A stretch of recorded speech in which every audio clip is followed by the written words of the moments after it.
You are listening to Amplify Your Success Podcast, episode 145. And today I've brought a special guest on to talk about how to wow agents and publishers with your nonfiction book proposal. So let's get started.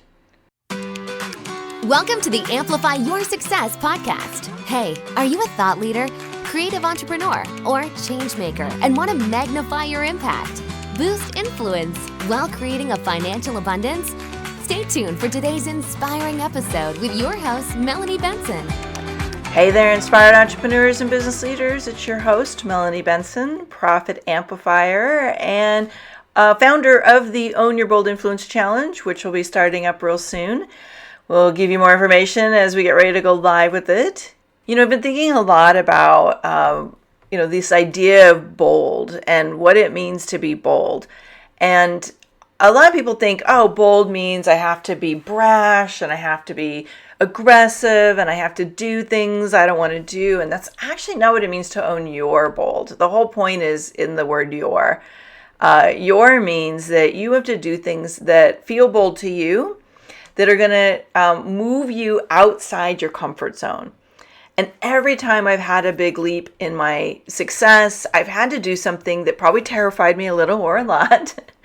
And I had to wrap my mind around it. And that meant I really had to recode my thinking when fear was trying to wrestle me and hold me hostage. And it's why I have become so passionate about helping entrepreneurs and business leaders and business owners and people who want to make a difference with their gifts in this world. It's why I work on mindset first. And I put a quiz together, and it's called the Hidden Profit Drains quiz, and it's free. And I would like you to take the quiz. I want you to start getting clear what fears, limiting beliefs, and stories are holding you back. And honestly, most of them are hiding out in our blind spot. We have had them so long, we don't even realize that we are thinking things that are holding us hostage in a life, a business, or in a body of work that is no longer serving us. So head over to melaniesquiz.com. Once you take the quiz, if you send in your email and your contact information, I'll send you some additional training. And I will give you access to my book, Rewired for Wealth, absolutely free.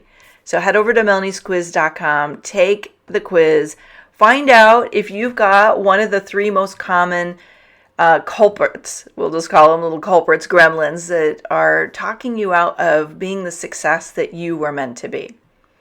Now, let's get into today's episode. If you've got a book that you want to get out to the world, one of the things you're going to have to do is learn how to wow agents and publishers with a book proposal. So I've invited a special friend to come and join us today and share her insights and wisdom on how you can get your book proposal done. Now, an authority on book writing and publishing and winner of the Silver Stevie Award for Coach Mentor of the Year, Lisa Tenner guides experts, entrepreneurs, and visionaries to joyfully write and publish their books. Lisa's been quoted in the New York Times, featured on ABC News, and a lot more. She blogs for the business journals and Thrive Global, serves on the faculty of Harvard Medical School's publishing course, and teaches award-winning book writing courses. Now, Lisa Tenner's clients have received 5- and 6-figure book deals from a variety of publishers, from Random House, HarperCollins, Hachette, to niche and university publishers. Her clients' books have been featured on Oprah, NPR, Today, Good Morning America, and all over national media, including the New York Times, Cosmopolitan, Women's Health, Forbes, and much more. And I got to say, as I've gotten to know Lisa, she has a very, very powerful knowledge and wisdom that she brings to us with so much heart. So, Lisa, thanks so much for joining me today. Oh, it's my pleasure, Melanie. It's great to be here. So, I want to talk about book proposals, but before we get into all that, I'm always curious, how does somebody become an expert in writing book proposal? Maybe give us just the 411 on how you got into this really unique niche. Yeah. Well, I think often people become an expert by doing it wrong themselves the first time, right? So I had an idea for a book, and I'll try to give you the short version where I ended up collaborating with a couple colleagues, but it really took a while for me to get clear on what the book even was. And then even when I teamed up with the first colleague, we sent out some book proposals that really didn't quite meet its mark. And fortunately, I was at a publishing conference, and after the opening ceremony, I was walking to this table with a bunch of women, and Rita Rosencrantz was the only agent at this conference, and she happened to end up sitting at our table. And within about 5 minutes, everyone got up and went to bed except for me and Rita.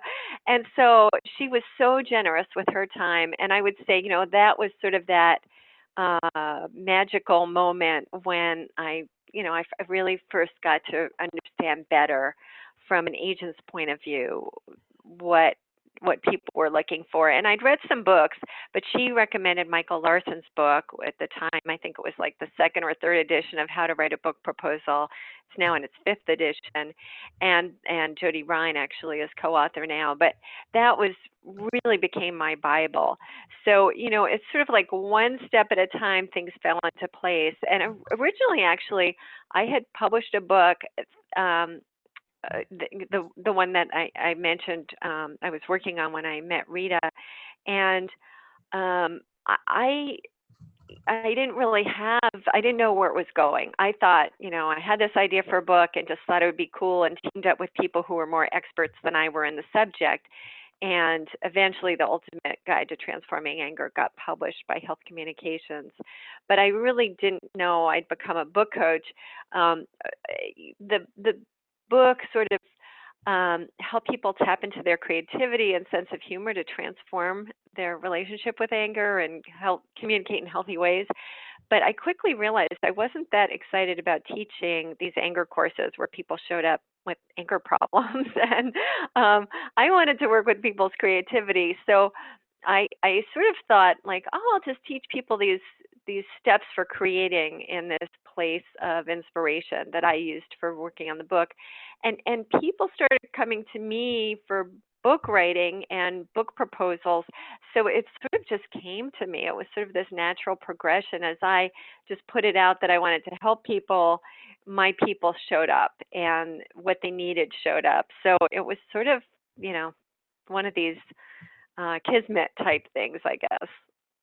Well, it sounds like by kind of following a spark, you got to get really clear what you want more of and what you don't want more of. And I think, for any entrepreneur, anybody who's following their passion and, like expressing their creative art, whatever that is for them, when you chase the spark and you let it play out, you're oftentimes going to get clues. And it's not always what we think it is. So I love that you shared that. It's very powerful. And how lucky for us that you decided you wanted to help people shape that creativity into really financially, lucrative book proposals, because writing a book proposal can be very daunting for the rest of us.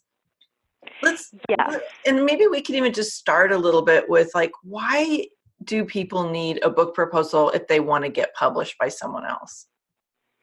So, if you think about the publishing industry, it's gotten especially competitive now. So publishers and the people who are making the initial decision, the gatekeepers, let's put agents aside, but at a publishing house are the acquisitions editors. And they're the ones who are going to either, put it in the slush pile, or it could be actually somebody working for them. But either it'll end up in the slush pile and get read a long time from now, if ever, or they'll, take a quick look and just, reject it, or they'll get excited and they'll say, wow, this sounds interesting, and they'll actually read the whole thing. And then they go to an acquisitions board meeting and they will pitch it. So for them to pitch it, they need to make the case that this is going to make them money. And so they're looking for all the, what's the opposite of a red flag? I guess the green flags, right? That green light will tell them, the green light. There we go. They're looking for the green light that says, yes, there's a good size market here or a niche market here that's the right size for us. And this is a hungry market that really needs and wants this information. There's maybe a gap in the market where this information is needed. Maybe there's new research, or maybe it's just, you have a fresh voice or you have a different take on it. So those will be things they're looking for. And that you have a platform, right? That you're already reaching people in that target market who already buy from you, or they already are big supporters of what you're doing, and they share your information. And so there's this base that's going to immediately buy the book and share the book and make it a success. So those are some of the biggest things they're looking for. Excellent. And I think you've covered a lot of ground there, so I'm going to unpack some of that. But when we talk about having a book proposal, for someone who maybe is thinking about writing a book, or they've been writing a book, but this is new territory for them, what happens with the book proposal? Like, let's just kind of simplify that whole process for them. Mm-hmm. So in terms of once it's written or getting started? Well, basically, just so we're catching everybody up, a book proposal is what you need to have to get in front of an agent and get them clear on what the book is about. And it's literally how you write the book proposal is in essence your marketing to the agents and the people who publish, right? Yes, yeah. So maybe we'll start with what goes into it. There you go. And so it starts with your cover page. It starts with this page that has hopefully a really catchy title that communicates what the book is and gets an agent or publisher both excited and curious, and makes them want to turn that page. So some of the things on that page are certainly the title, but also maybe your credentials and just how to reach you. And also, if you get a best-selling author for the forward, you want to put that on that cover page as well. And, next you'll just have a simple table of contents for the proposal. But then the very next page could be a splash page with just, a few really salient points that excite them about, wow, this is going to sell. But more likely it's the beginning of the overview. And it just needs to hook us right away with your biggest platform piece and the need for this book and the market for the book. So it could be a statistic that you start with. It could be a startling fact that's maybe counterintuitive. It could be something humorous, or one of the clients I worked with was Kathleen LeMay, and she'd been on Oprah. So we started with a quote from Oprah, like, "That girl, I want that one and that story," which is what Oprah told her producer. And then we told the story that Kathy shared on Oprah. So, you're going to start with whatever's going to really draw them in for the overview. And then you're going to give detailed information and numbers for the markets for the book, and about the author, like who are you, and both like what credentials you have to write the book, but also what's your platform, how are you reaching people currently, and again, giving numbers. You'll also have a competitive book section where you compare complementary and competitive books. You'll have a promotion plan, and one of the important things about the promotion plan, and it's not just sort of pie in the sky kind of things, but it's really based on what you're already doing. So if you've already got a column on Forbes, that's going to be one of the main ways you reach people, and you're going to emphasize that in the promotion plan. You can have a couple things that are sort of more pie in the sky, but as much as you can nail those down, I would strongly encourage that. And then you'll have your table of contents for the book, or your list of chapters for the book. You'll have an outline or summary of those chapters, and then you'll have one or two sample chapters that really give a sense of the writing. So that's kind of some of the basics of a proposal. And then in addition, you really need to have a great website, and ideally you have social media presence as well, because those are some things that publishers are going to look at right away and want to see certain milestones. Let's talk about that for a second, because I know there's mistakes that people make in their proposal, but there's also kind of mistakes you make fundamentally, right? Like in your foundation. And I think you're Hmm. alluding to, the platform that you have or don't have. How important is that, and what is an author's platform? So the platform is who you're reaching currently and how many per year, I would say. And it can include your speaking platform, it can include your mailing list, your social media presence, and hopefully that's, an engaged presence. Um, whatever you're doing on the internet, whether you're blogging or guest blogging or have a column somewhere or you have a podcast, all of those things, or a YouTube channel, all of those ways that you reach people. Now, I would say, one of the mistakes is like trying to do everything, right? Because we can't do everything right. For instance, I'm not on Instagram, and I know it's a great place for authors to be, but I just felt like I can't dilute myself like one more platform right now. So I made the decision to say, you know what, I'm not going to be there, and I'll lose some people, but it's just too diffuse to do that. So that's something to think about too. Is not just like how many places can I be, but where are the impactful places to be, and where do my people hang out? So if all my people were on Instagram, then I really should be on Instagram. So it's figuring that piece out as well. Yeah, and so basically, one of the little known facts about getting a book proposal and getting picked up by a publisher is that your platform is a big part of the book becoming successful. Because I think a lot of people have this illusion that the publisher is going to do all the marketing, they're going to send them on a book tour, and I think the lay of the land's changed a lot, right? Absolutely. Yeah. Publishers expect that you're going to do the bulk of the marketing.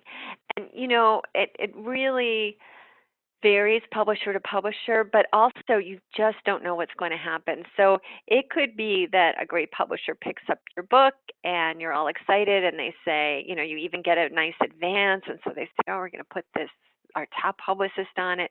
And then your acquisitions editor leaves. And so suddenly your book has no champion there because whoever inherits it doesn't really get credit for its success, so they're not as invested. So then it's all up to you. Mm-hmm. Or it could just be that I had a client who got a six-figure book deal. They put their best publicist on it at the publishing house, but his sales weren't that big that quickly, and so in just a few weeks she was yanked off and onto something else, and he was left with, oh my gosh, I want this book to be a success, and he had to kind of backpedal and hire his own publicist.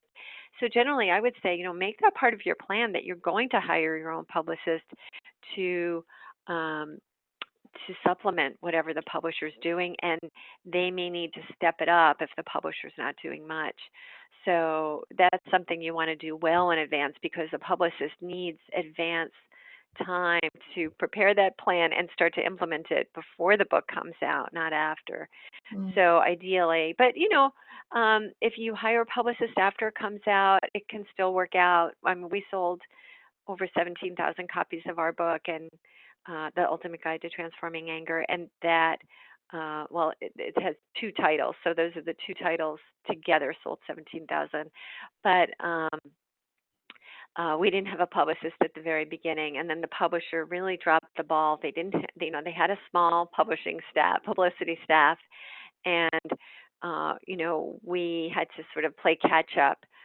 So it worked out for us, but I would say in general, it's best if you can plan for that publicist and make that part of your plan, and publishers will be happy to see that too. They often like to see what's the amount that you're investing. And of course, a bigger amount is generally more impressive, although you can throw a lot of money at publicity and get nothing. So you want to be really careful about that money and, do your homework and your due diligence to get the right publicist for you. But in addition, it is nice to have a decent sized budget if you can. Yeah. Well, these are definitely some really good mistakes to avoid in the publishing side of it. Is there anything we need to be aware of when writing a book proposal? Pitfalls, derailers, mistakes that, might affect the success of it? Right. Well, I mean, those are some things you will put in the book proposal. Like if you're hiring a publicist, you want to write that in the proposal. You want to write the amount. Some pitfalls are, I mean, we talked about some. Sort of assuming the publisher is going to do the bulk of the publicity work. Another is assuming your market is everybody. And I think your audience, who's been listening to your podcast, already knows the importance of really being clear on a specific audience. So I don't think we have to belabor that, but certainly being clear about that niche audience and speaking in a voice that really works for that audience is important. Another pitfall, I think, is that people will say, oh, there's no book like mine out there. That's actually a red flag. You don't want to say that. So you really want to look for, well, if there's not a book quite like mine, what are the similarities of some books that are out there that are bestsellers, that have been really successful, and compare your book to those.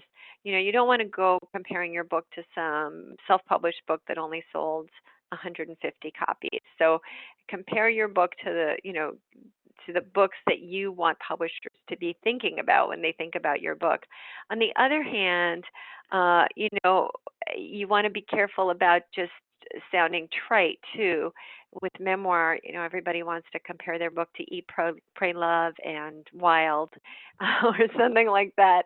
And, that can be a little bit trite feeling to publishers. So you really want to nail what your book is. And sometimes it's nice to do a comparison. So if you are going to bring a book like that in, you might say Wild meets, and then have something that maybe makes them curious, like two things that you might not normally put together. And oh, wow, how does that work? Or that really forms a picture that kind of, it doesn't just say, hey, this is another Wild, but it's Wild meets something else.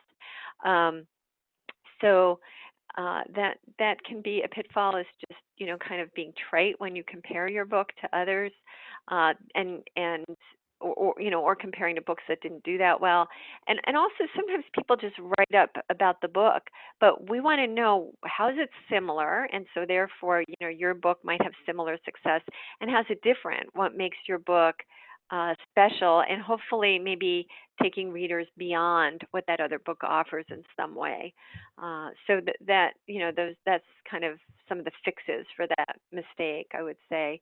And then when it comes to the author bio, sometimes people, especially I work with people who aren't always used to touting their own horn, and it's hard for them to really say, to kind of talk themselves up, I would say. So they're sort of modest about, they'll mention the TEDx, but then they'll leave out the 3 awards they won because, oh yeah, I didn't think of that.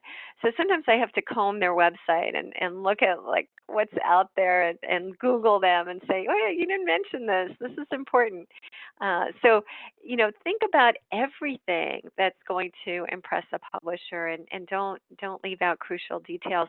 And another pitfall is people sometimes, it's really great to get people with big lists to promote your book and to have them endorse and to have them say they're going to send a solo email, is all wonderful, but publishers know that a lot of times people will say they'll send a solo email and they don't. So if you're focusing on, just, oh, I have all these, great people who've said they're going to promote my book, that's not that convincing. They really want to see that you have a strong platform. And there are some exceptions. I'd say I worked with Michaela Carlson on her book, A Plant-Based Life, and her platform was very grassroots.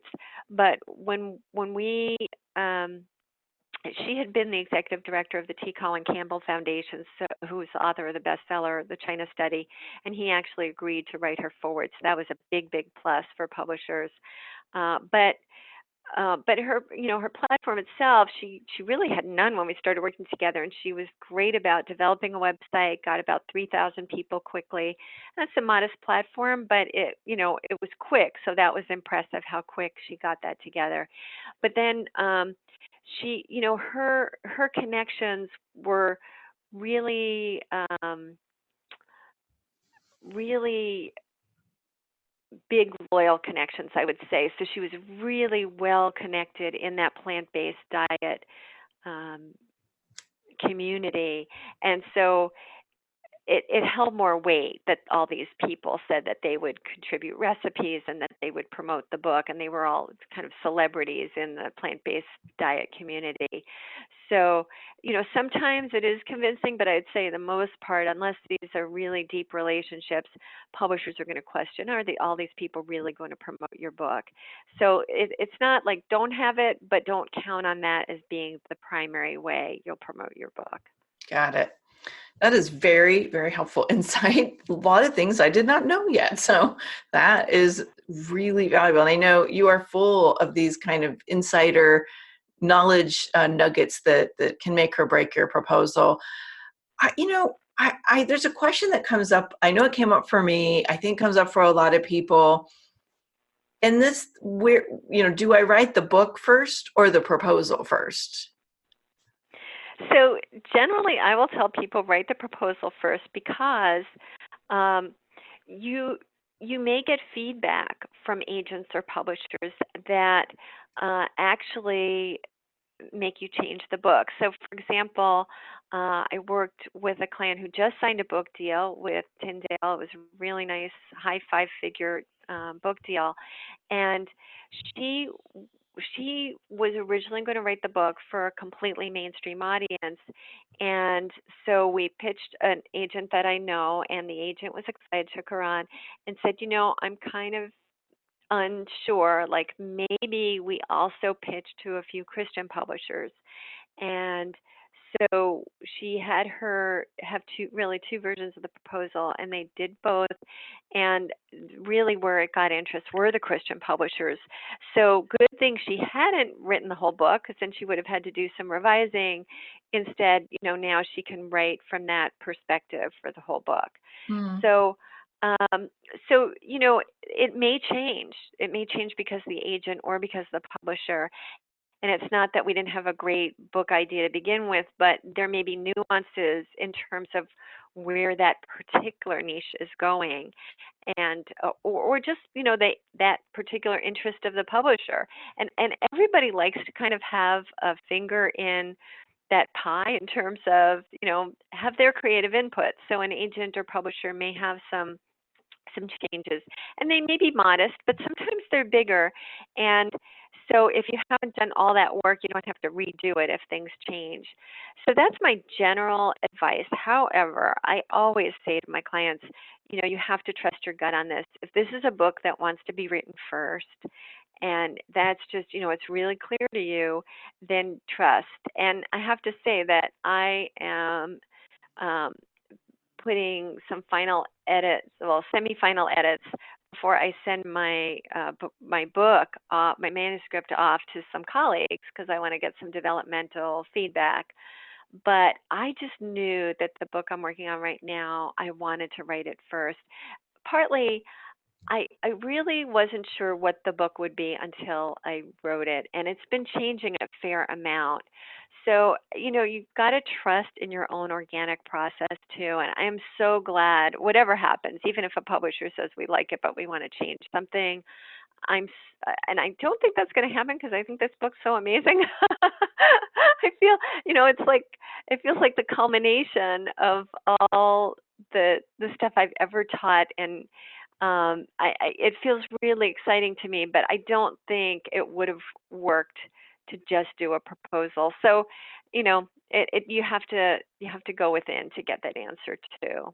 Yeah, I'm really glad you kind of covered both sides of it, because I do think there's times where you're probably just going to have to write the book. I think there's some people that it's like, I have a book in me, I have to get it out, it has to be like this.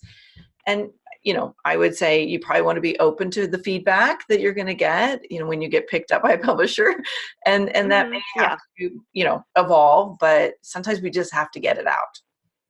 And especially to write the Yeah. proposal well, you might have to really flesh out some of your ideas. So, Yeah, that's right. That's right. Because this book, like, it really changed a lot in the writing of it. And if I had just sent in a proposal, this book would have ended up being so different when I wrote it. And that's not really great when it comes to your publisher relationship, because a publisher can go back and say, well, we gave you this advance and we signed this contract based on the proposal, and now you're giving us a different book. It's a different number of words, it's a different number of chapters, it's a completely different order.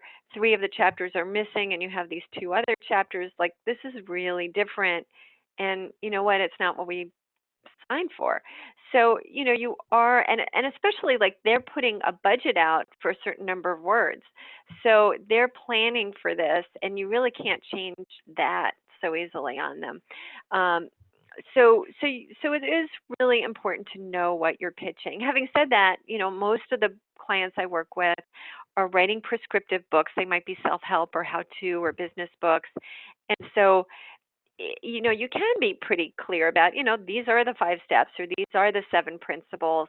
And, um, you know, I'm going to make each chapter about this many words. And then, it's not that hard to fine tune and cut if you need to, or add something if you need to get to the number of words you said, and find meaningful things to put in, not just, kind of pad it.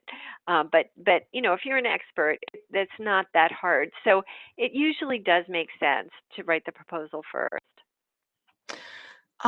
one of the things that I think comes up for a lot of people, and I'm hoping, being as you're a writer and you are helping people with book proposals, you've been in this, industry for a long time, like sometimes people just have a hard time getting inspired to start, right? Like they don't have the right mindset, they're getting stuck, they, like the words are not flowing. Yeah. What advice would you offer somebody that, is kind of been stuck in that stage of getting inspired to write?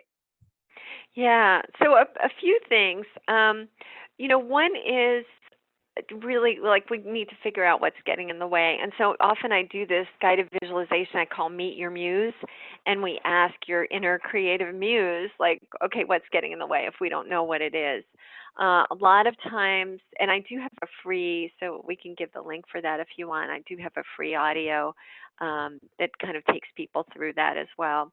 But let's say you kind of know that, I just can't make the time. So, I mean, often the place to start is kind of, what's your vision for this book? What's it going to do for your readers and the world? And what's it going to do for your business and your life?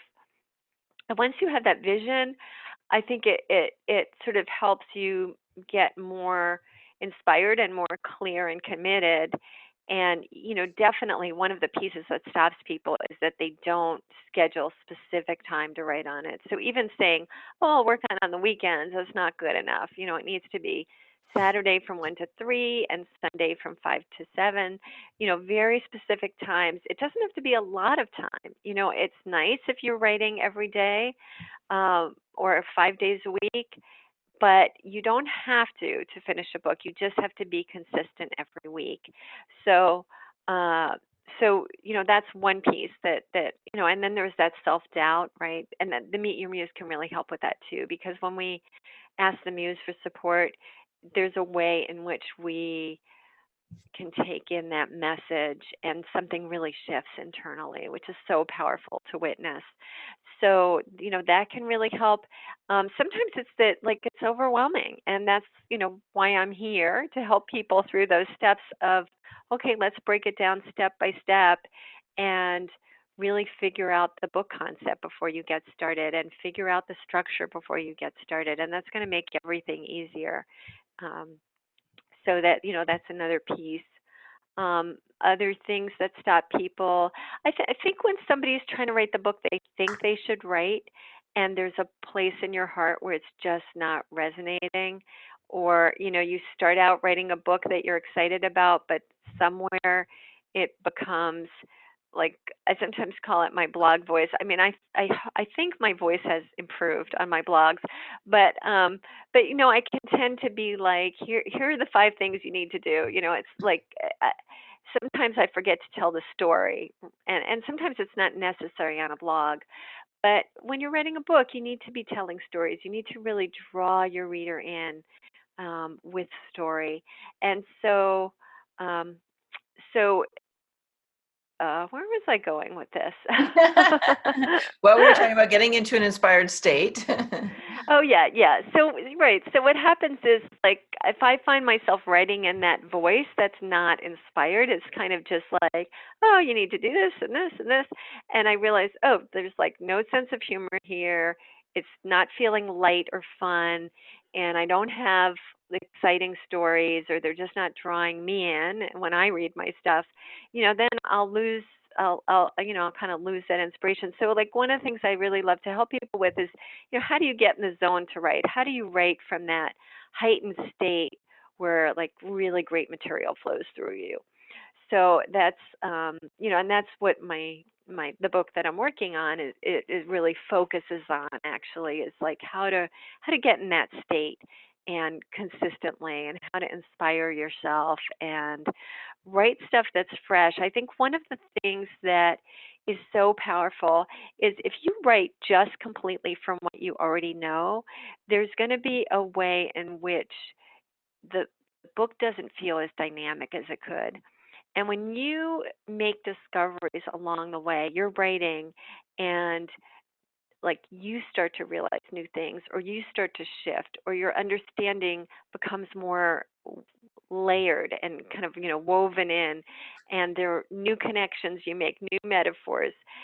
It becomes um, it becomes something more powerful for you and for your readers. And they will, when you experience transformation writing your book, your readers are going to experience transformation reading it.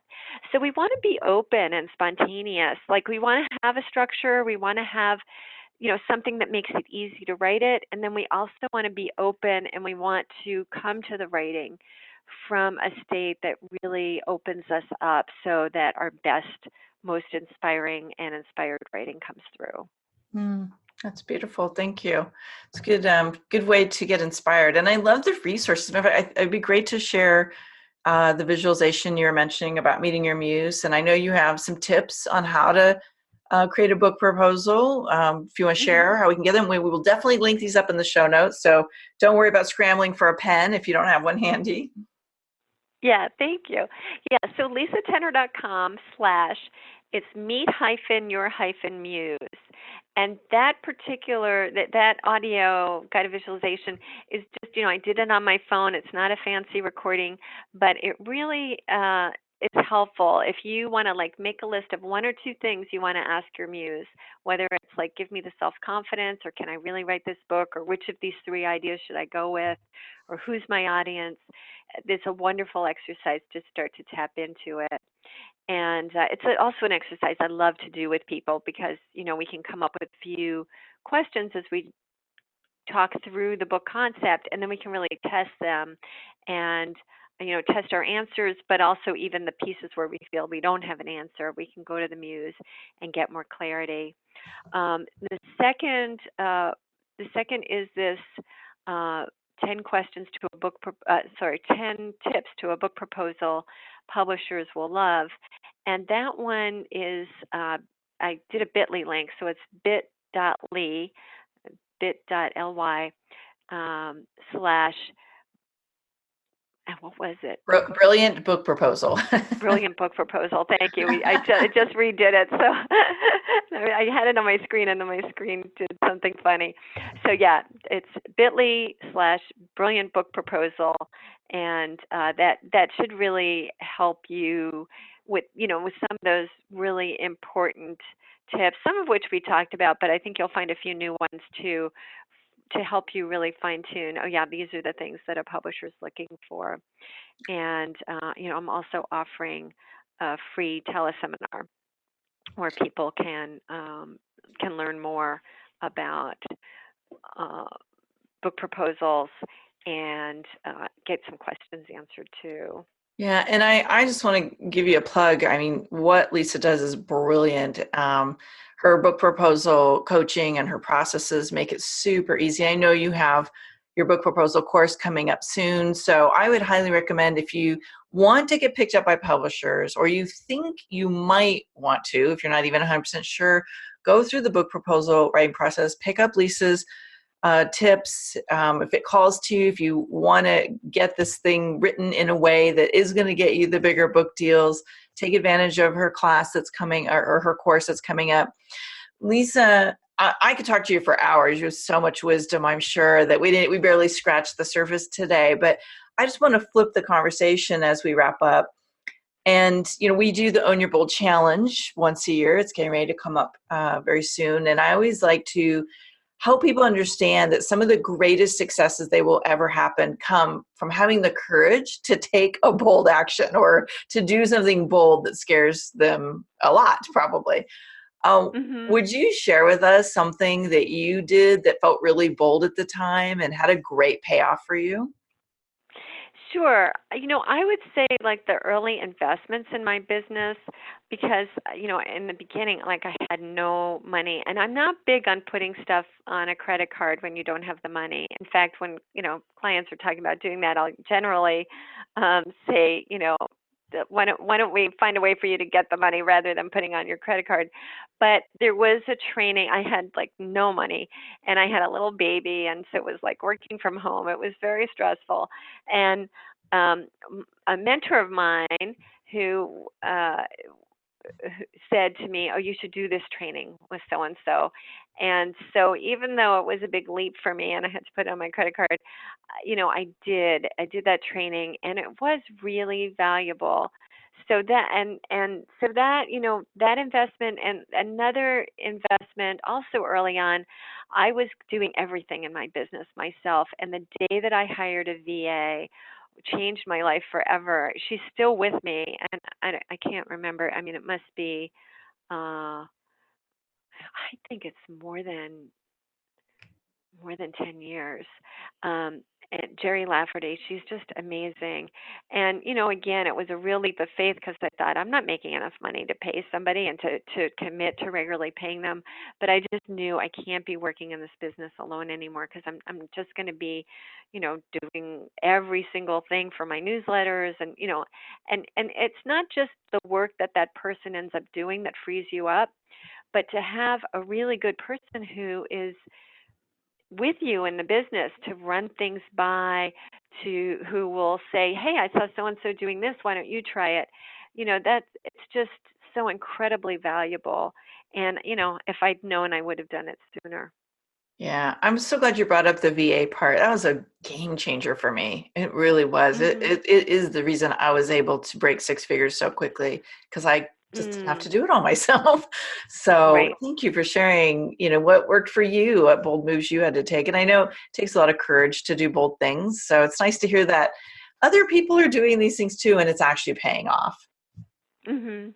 So Absolutely. this has been fantastic. Again, I highly recommend as you're listening in, if you've got a book proposal you're considering writing or you want to get published, you don't know where to start, it's new for you, maybe you don't feel like you really have the skills to write a book proposal and you want it to do well, be sure to get Lisa's really awesome resources. I will link them up in the show notes for you at amplifyyoursuccesspodcast.com.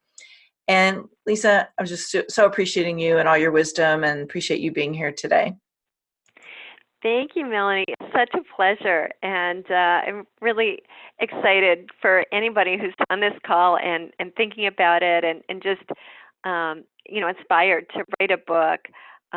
It's such an exciting thing to do, and you will discover so much and you'll grow. And boy, can it grow your business and really help things take off for you both personally and professionally. So good luck. And to you too. You're right. You've got a book you're We're working still on. working on it. Yeah, have my Monday writing days. Yay! So following your advice. All right. Great. Thank you, Lisa. And thanks for tuning in today. My pleasure. Thank you.